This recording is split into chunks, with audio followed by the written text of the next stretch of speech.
আচ্ছা, আজকের যে ক্লায়েন্টের কোড সেটা হচ্ছে D49। তো 3টে কোয়েশ্চেন আছে, মেইনলি ম্যারিড লাইফ সেটার ব্যাপারে, যে কোন সময় হলে ভালো ইত্যাদি, কেরিয়ারের ব্যাপারে অ্যান্ড হেলথের ব্যাপারে। তো কেরিয়ারের ব্যাপারে কোয়েশ্চেন হচ্ছে যে, আচ্ছা আমি প্রথম থেকে শুরু করছি। প্রথমত না, আমি রিডিংটা করছি নিউমেরোলজি রিলেটেড। নিউমেরোলজির দিক থেকে এই 3-4টে যে কোয়েশ্চেন আছে সেটার একটু আনসার করে দিই। তো যেমন এখান থেকে দেখা যাচ্ছে date of birth wise birth number হচ্ছে 4, যেটা হচ্ছে রাহুর নাম্বার, আর লাইফ পাথ নাম্বার হচ্ছে 3, সেটা হচ্ছে জুপিটার নাম্বার। আচ্ছা, নর্মালি বলা হয় যে জুপিটার রাহু যখন এক হয় তখন গুরুচণ্ডাল দোষ হয়, বাট নিউমেরোলজির ক্ষেত্রে আমরা সেটাকে ধরবো না। ভয় দেখানো কোনো কাজ নয়, রেমেডি দেওয়া, গাইডেন্স প্রোভাইড করা, এটাই হচ্ছে হিলারদের আলটিমেট কাজ।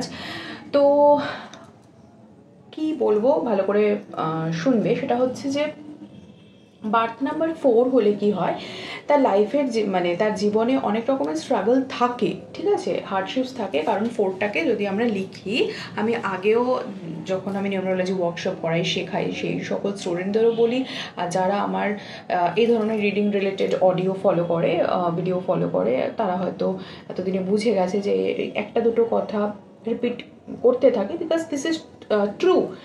তো সেই কথাগুলোই বারবার করে হয়। যেরকম 4 হচ্ছে বিভিন্ন মানে 2-3টে স্ট্যান্ড দিয়ে একটা বানানো হয়, একটা বেস বানানো হয়, যে যখন খুশি। কিন্তু এর ব্যাপারটা হচ্ছে কি, যে 4 মানে রাহু, সে হচ্ছে না ইলিউশন ক্রিয়েট করে, ঠিক আছে। সে অনেক কিছু করতে চায় জীবনে, এবং সে মানে স্ট্রাগল থাকে যাদের স্যাটার্নের নাম্বার 8, তাদেরও থাকে, কিন্তু তাদের অনেক ডিলে হয়। কিন্তু এই 4-এর ব্যাপারটা হচ্ছে যে এদের ব্রেনটাকে এরা সঠিকভাবে কাজে লাগাতে পারে না, কারণ ইলিউশন ক্রিয়েট হয়। মানে প্রচণ্ড বুদ্ধিমান, মানে ভালো থাকলে, ব্যালেন্সে থাকলে প্রচণ্ড বুদ্ধিমান, তারা মানে কোটিপতি হয়ে যাবে, এরকম একটা ব্যাপার থাকে, মানে ফিন্যান্সের দিক থেকে। কিন্তু এরা অ্যাকচুয়ালি হোম, মানে বাড়ির জায়গাটা বা পার্সোনাল লাইফ, এই জায়গাটা একটুখানি বেশি খটোমটো হয়ে যায়, কারণ ওয়ার্ক, স্ট্রেস, মানে এগুলো কোরিলেট করছে এনার ব্যক্তিত্বের সাথে, এবং রেসপন্সিবিলিটি নিতে পারে।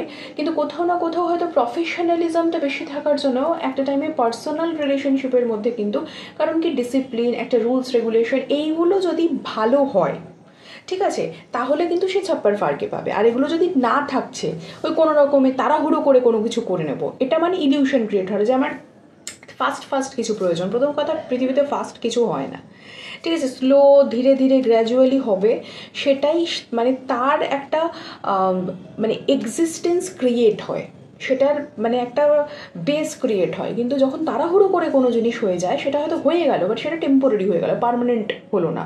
তো এটা হচ্ছে basic difference between Saturn and Rahu, ঠিক আছে। শনি কোটিপতি বানায়, কিন্তু শনি স্ট্রাগল দিয়ে, হার্ডশিপস দিয়ে, মানে তোমাকে একদম ঘষে মেজে পিওর করে দেবে। বাট রাহু, তুমি যেরকম, তোমার যদি ব্রেনকে তুমি অন্য জায়গায় নেগেটিভ দিকে লাগাও, তো সেখানেও তুমি লটারি বা অন্যান্য কিছুতে তুমি ফাটকা কিছু করলে, তুমি মানে স্যাটার্ন যেরকম অনেস্টি দেখে, তো রাহু এগুলো কিছু দেখে না, অনেস্টি, ডিসঅনেস্টি, এগুলো কিছু দেখে না। তো সে তোমাকে, তুমি চাইছো, আরও তোমাকে দিয়ে দিল, তোমার লোভ বাড়ালো, তুমি পেয়ে গেলে। কিন্তু ব্যালেন্স করতে হবে।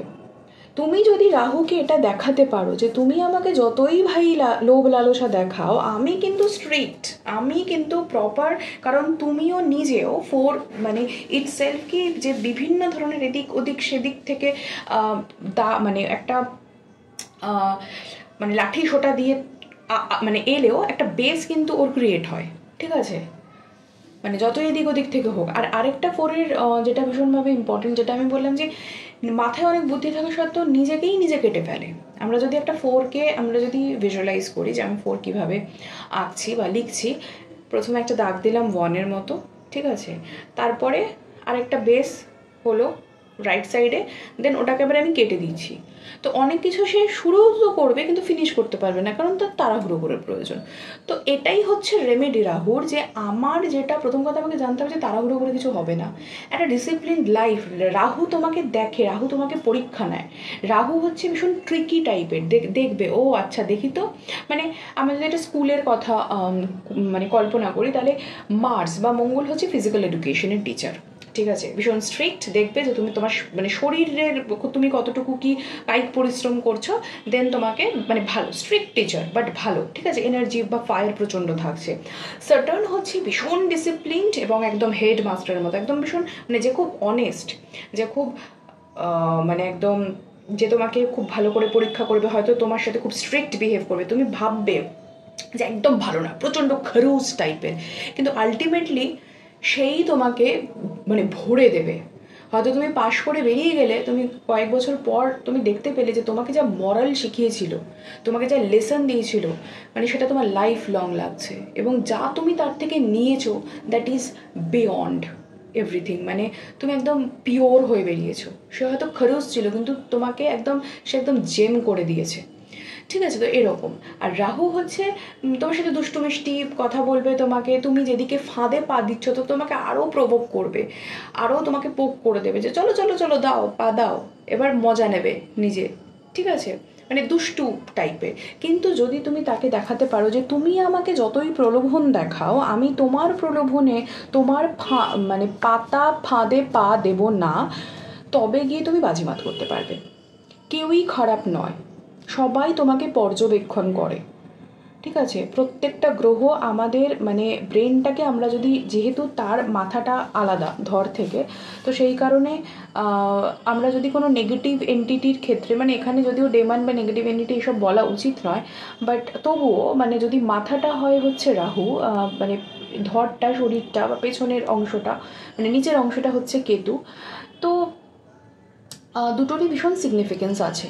মানে দুটোই আমাদের কাল, মানে আমাদের যে জীবনচক্র পুরো রাহু আর কেতুর জন্যই কিন্তু চলে।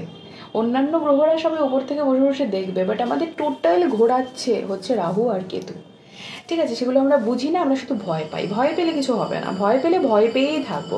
তো যেটা বুঝতে হবে যে রাহুর টেন্ডেন্সি হচ্ছে তোমাকে দেখা যে তুমি কি করছো, তার কিন্তু এটা কাজ নয় যে তোমাকে শনির মতো হার্ডশিপস দেবে এবং তুমি ফিল্টার হয়ে বেরোবে, তার এটা কাজ নয়।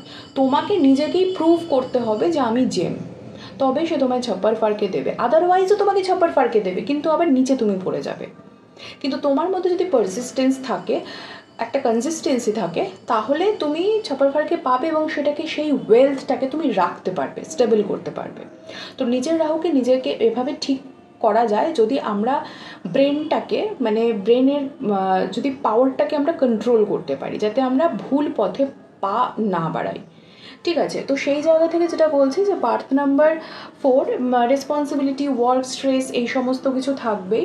ডিসিপ্লিনড লাইফ লিড করলে, এখানে আমি লিখে দিচ্ছি ডিসিপ্লিনড লাইফ একমাত্র রেমেডি, ঠিক আছে, এটা বাঁচিয়ে তুলবে। ডিসিপ্লিনড লাইফ, আমি ঠিকঠাক সময় ঘুম থেকে উঠবো, ঠিকঠাক সময় ঘুমোতে যাব, ঠিকঠাক খাওয়া দাওয়া করবো, ঠিক আছে, মানে আমাকে দেখে যেন 5টা লোক শেখে যে মানে এই যে লাইফটাও লিড করছে, এটা একদম মানে স্টারের লাইফ, ঠিক আছে। এইটা যদি হয়ে যায় তাহলে আরামসে তুমি অনেক স্ট্রেস বা হার্ডশিপসকে কাটিয়ে উঠতে পারবে। অনেক স্ট্রাগল তোমার কিন্তু অবস্ট্যাকলস রিমুভ হতে থাকবে, কারণ সে তোমাকে দিতে থাকবে।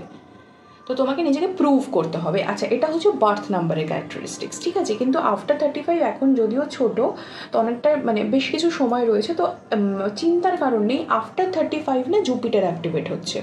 তো জুপিটার অ্যাক্টিভেট হওয়া মানে এই যে আজকে তোমার কাছে, আজকে আমি ধরে নিচ্ছি তোমার বয়স হচ্ছে 27 বছর, তো তোমার 27 থেকে 35, 35-এ অ্যাক্টিভেট হয় এলপিএন, তার আগে হয় না।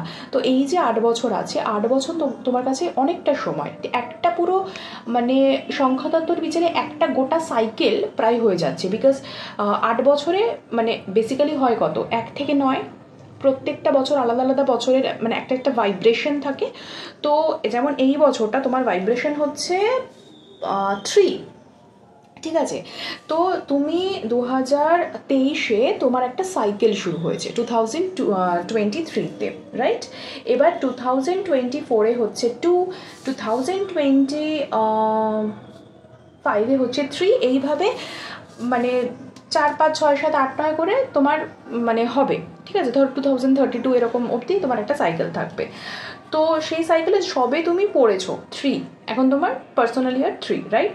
তো এই জায়গা থেকে তুমি যদি এই যে 8টা বছর তুমি মোটামুটি চান্স পেয়ে যাচ্ছ নিজেকে রুলস রেগুলেশন স্ট্রিক্ট একটু থাকার, ফলো করার, ডিসিপ্লিন লাইফ লিড করার, তাহলে তুমি কিন্তু একদম যখন 35 হবে তোমার অনেক ফ্লো হবে, ঠিক আছে? তোমার অ্যাবান্ডেন্স লাইফ হবে, তোমার নলেজ উইজডম বাড়বে। কারণ এমনিও তুমি যে প্রফেশনে রয়েছো that is in medical profession. তো মেডিকেল প্রফেশনে তুমি যে কাজটা করছো সেটাতে তোমাকে অনেস্টি, লয়্যালটি তো থাকতে হবেই, তার সাথে সাথে ডিসিপ্লিন লাইফ ভীষণভাবে, কারণ তোমার একটা নির্দিষ্ট প্রোটোকল থাকবে, রাইট? যে আমার এই সময় যেতে হবে, এই সময় ফিরতে হবে, তোমার কাজটা হচ্ছে সার্ভ করা। কিন্তু কি বলো তো, এই যে বার্থ নাম্বার হিসেবে না তারা অ্যাকচুয়ালি লিড করে, বিকজ এই 4 হচ্ছে ম্যাসকুলিন এনার্জি।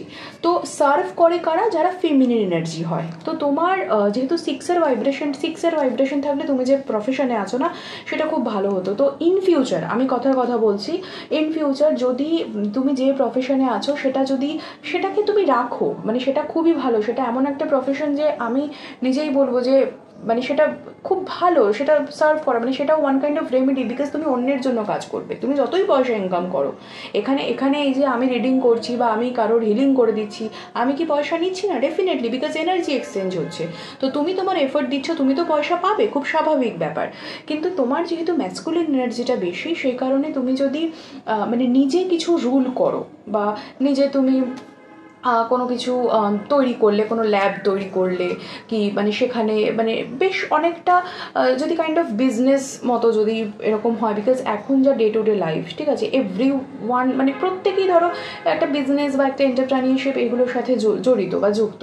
তো এটার পাশাপাশি বা এটার সাথে সাথে বা এই রিলেটেড কোনো কিছু তুমি যদি মনে করো যে না আমি করব, আমি তোমার মাথায় এটা ঢুকিয়ে দিচ্ছি, মানে তুমি এই জব থেকে সুইচ করে যাও, আমি কিন্তু একদমই বলছি না, ঠিক আছে?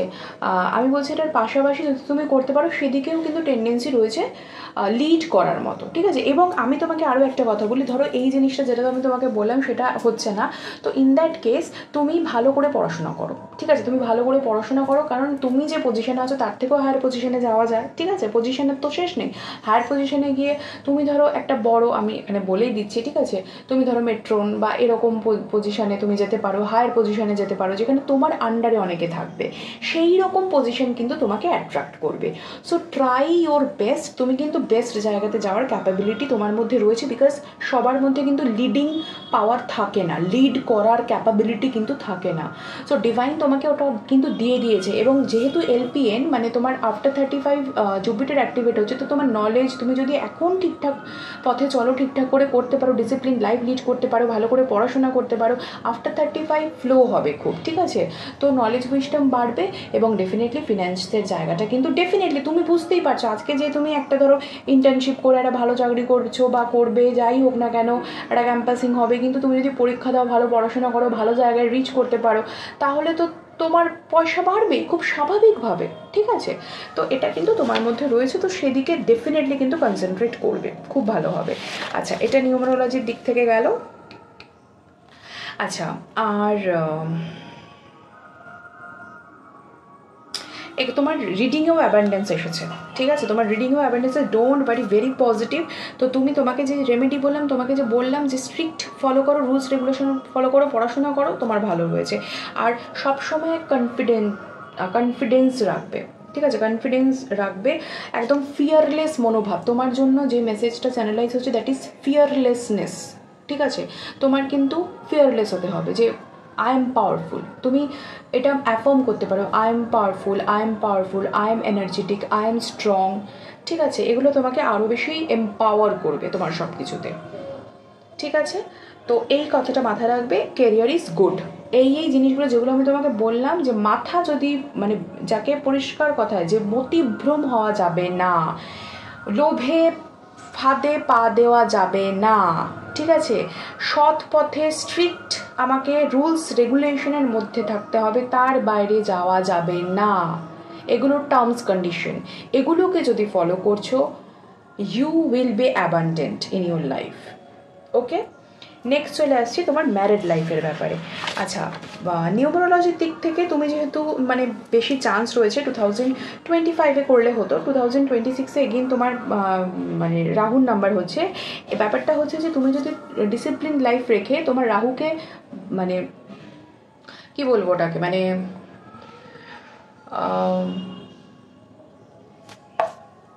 প্রসন্ন করতে পারো, ঠিক আছে, প্রসন্ন, তাকে যদি আনন্দ দিতে পারো, সে যদি তোমার দ্বারা স্যাটিসফাইড হয় তাহলে তো অসুবিধে কিছু নেই, চাপ নেই।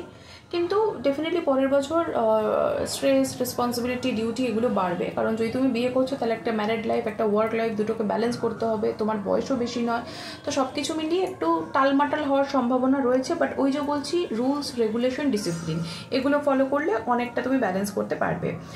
আচ্ছা, তো পরের বছরটার জন্য তোমার সঠিক সময় বিয়ের যেমন জানুয়ারিতে, ফেব্রুয়ারিতে, এপ্রিলে, মোটামুটিভাবে জুনে, অগস্টে, অক্টোবর, নভেম্বর, এইগুলো জিনিসগুলো রয়েছে। এবার এর সাথে সাথে প্রত্যেকটা মডালিটিতে কিছু লিমিটেশন থাকে।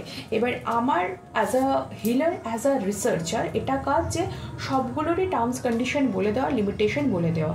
সো অ্যাজ পার নিউমারোলজি আমি তোমাকে এটা বললাম, কিন্তু এখানে অ্যাস্ট্রোলজি, চার্ট এবং সেখান থেকে কি বলছে, বা তুমি যদি বাঙালি সংস্কৃতিতে, ভারতীয় সংস্কৃতিতে তুমি যদি বিয়ে করছো, তাহলে যদি মানে সোশ্যাল ম্যারেজ যদি করছো, তাহলে একটা দিনক্ষণ সব কিছু ঠিকঠাক করে, কারণ ওই বিয়েটা একটা সাধনা, বিয়েটা একটা কার্মিক ফল, বিয়েটা একটা ডেস্টিনির ব্যাপার, বিয়েটা মানে ঈশ্বরের দান, ঠিক আছে, তোমার সোল প্যাটার্ন বা তোমার সোলের ওটা মানে ইচ্ছে বা ওটা একটা কন্ট্রাক্ট, রাইট?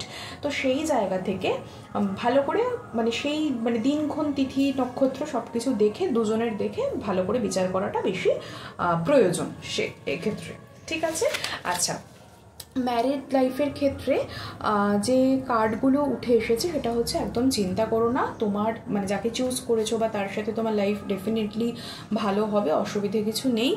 আর যদি মাথা গরম হয়ে যাচ্ছে তোমার বা কিছু, সেটাকে ঠিক করতে হবে। আর হচ্ছে যে সবসময় মনে রাখবে যে যাকে ভালোবাসছো, যাকে ভালোবেসে বিয়ে করছো, যার সাথে ঘর করবে, তার প্রতি তো ভালোবাসা, ফেইথ এসব রাখতে হবে, সেটা আলাদা ব্যাপার।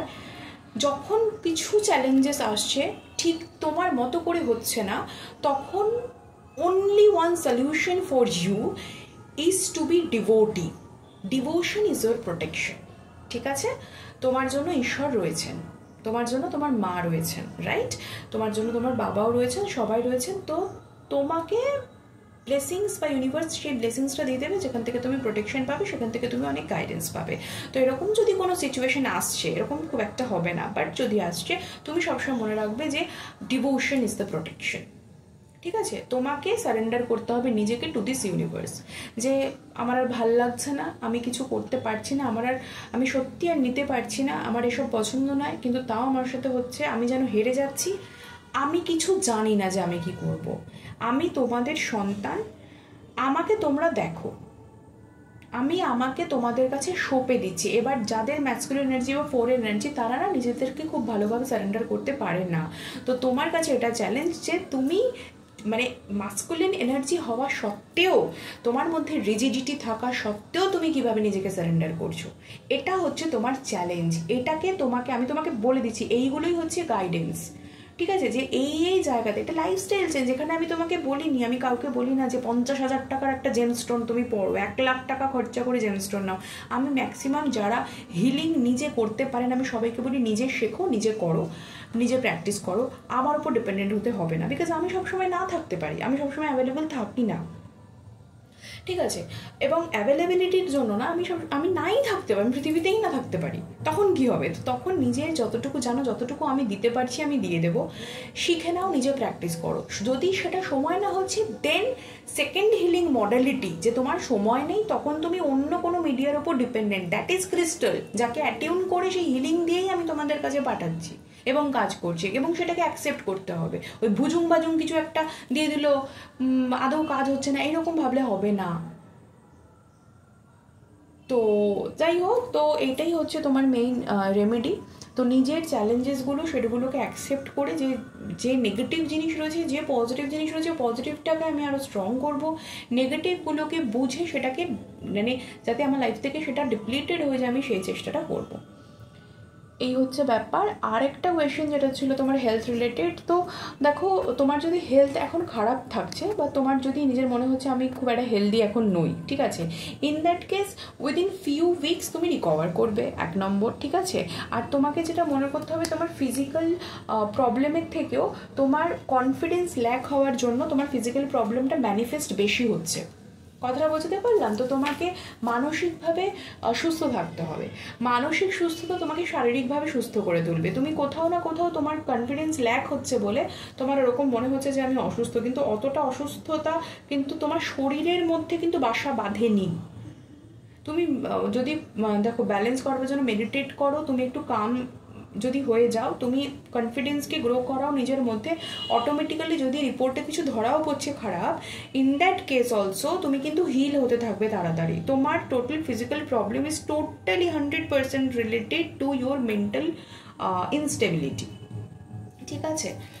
এই হচ্ছে ব্যাপার। আর তোমার অনেক প্ল্যানিং রয়েছে, তুমি সেদিকে ফোকাস করো।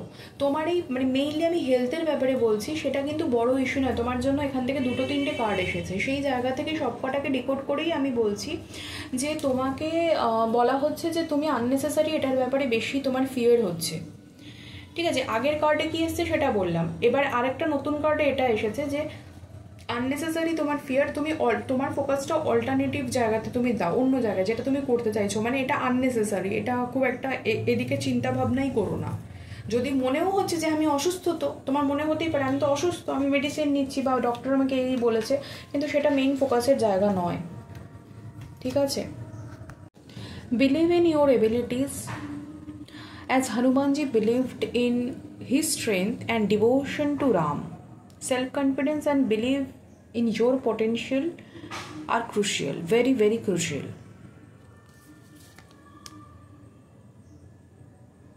তুমি হনুমানজির নাম করতে পারো, তুমি তার সাথে রামের নাম অবশ্যই করো, ঠিক আছে। যদি হনুমানজির সাথে কানেক্ট করছো তো তার নাম বা রামের নাম করো একসাথে। আদারওয়াইজ তুমি যে হায়ার এনার্জির সাথে কানেক্ট করো, যদি মনে হচ্ছে করো, তাহলে তুমি তার যে কোনো কারো ইউনিভার্সের নাম বা যে কোনো কিছুর সাথেই করতে পারো।